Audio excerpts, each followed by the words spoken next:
pour le vélo dans mon feu. La victoire 5-2 contre Angers après avoir été mené 2-0 à la 10e minute. Hein? C'est savoureux. Après l'échec contre Lyon, oh là là là là là là là. Oh, c'est savoureux. Oh, 5-2 triplé de Milik.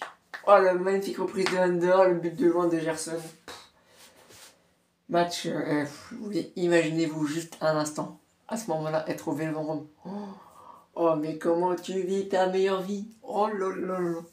Mais là, les gars, on l'a fait. On était mené 2-0 à la 10e minute. Moi, j'étais tout seul dans mon salon, j'étais en train de péter un câble.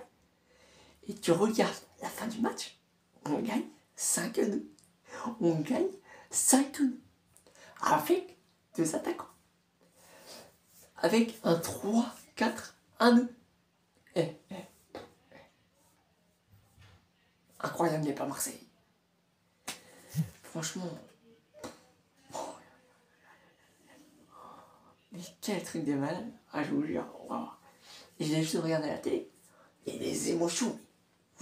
Plein de vue. Et ça fait longtemps qu'on n'avait pas retrouvé ça au Vélodrome. Et. Alors, honnêtement, tactiquement, au début, pendant les 15 premières minutes, on était à côté, à la ramasse, comme le deuxième mi-temps face à Lyon. Et après, totale maîtrise. Et puis, quasiment un tir, un but. Ce qui nous arrive jamais. D'habitude, on tire, limite. Là, on a fait un tir sur deux, but, tir cadré.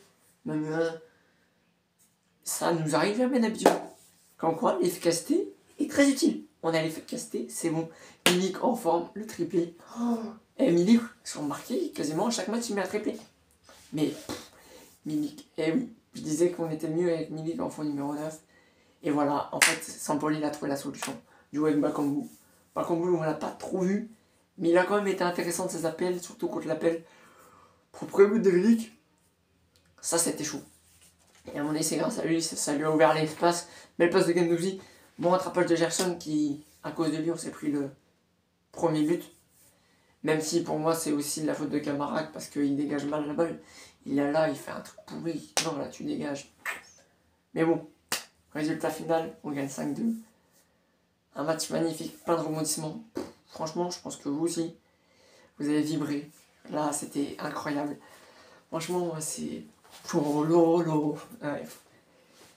C'était incroyable. Et puis Under, centre de Luan Perez qui était pas mal. Mais voilà, un peu trop long.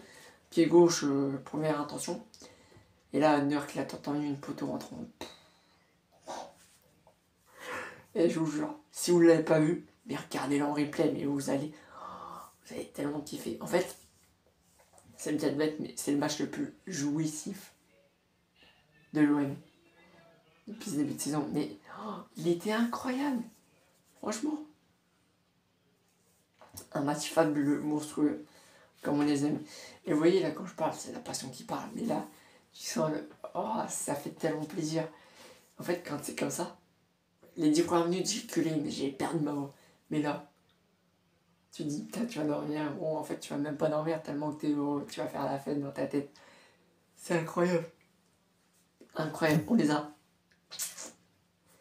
Alors qu'au début, c'est eux. Mais... En tout cas, allez, l'OM. La Grinta. Je voulais qu'ils le fassent. Ils l'ont fait.